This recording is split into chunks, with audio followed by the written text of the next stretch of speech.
Hey, it's Brian Piercy. So I wanted to give you a quick update as we are now into the fourth quarter of 2021. You've probably heard a million stories about multiple offers and getting outbid, and we're certainly seeing that here in our market here in Myrtle Beach. It certainly hasn't slowed sales volume though. Some pretty phenomenal growth, total sales volume, total transactions, and selling price, same through the third quarter 2021 are well above the 2020 stats. Look forward to kind of progression as we end 2021, move into 2022.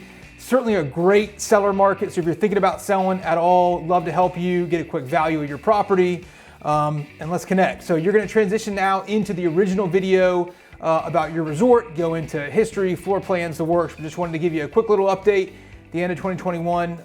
Talk to you soon.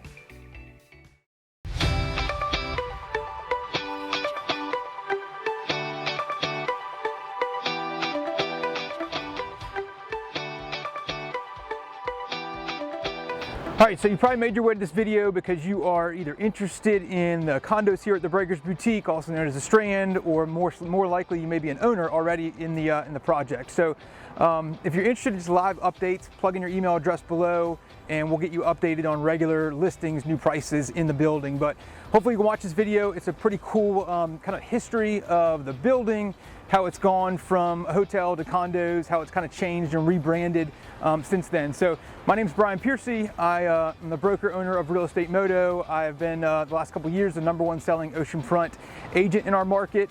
I've actually represented the buyer, seller, or both on 27 transactions here at the Breakers Boutique. I still call it the Breakers Boutique. Some of you newer owners may call it the Strand. So quick history about the building. There are 87 total condos. It was actually built in 1987 as a hotel. It was converted to condos in 2004 and sold out at that time. So back then, it was actually one of my first on-site offices here. It was called the Breakers Boutique. It was what we called a conversion project. The Hoffman Group, great marketing company in town, did the conversion and the sale of that project at that point in time. So it's a mixture of everything from studios to 3 bedrooms.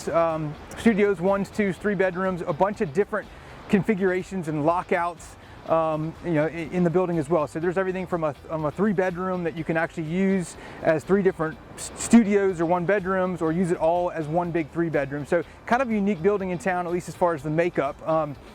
Back in 2004, when they did that conversion and called the building the Breakers Boutique, they actually went with kind of a Greek goddess theme. So the buildings had names like the Zeus, the Apollo, Athena, Aphrodite. No one really uses those terms anymore today as far as the floor plans, except for some of us old school agents that still were involved with it back then in 2004. But jumping forward to 2015, the building, the management company on site actually rebranded the building, named it the Strand. So any of you owners in the last 4 or 5 years, you may only know the building as the Strand. But at that point, what they did, they actually did a pretty substantial interior renovation, did a really good renovation of the common areas, created a kind of a cool kind of bar lounge area on the main floor, and along with that wanted to rebrand the building. It really helped values, it really helped incomes bump up as they really did that, and again went from the Breakers Boutique to the Strand in 2015, give or take. So sales history is pretty wild with the building,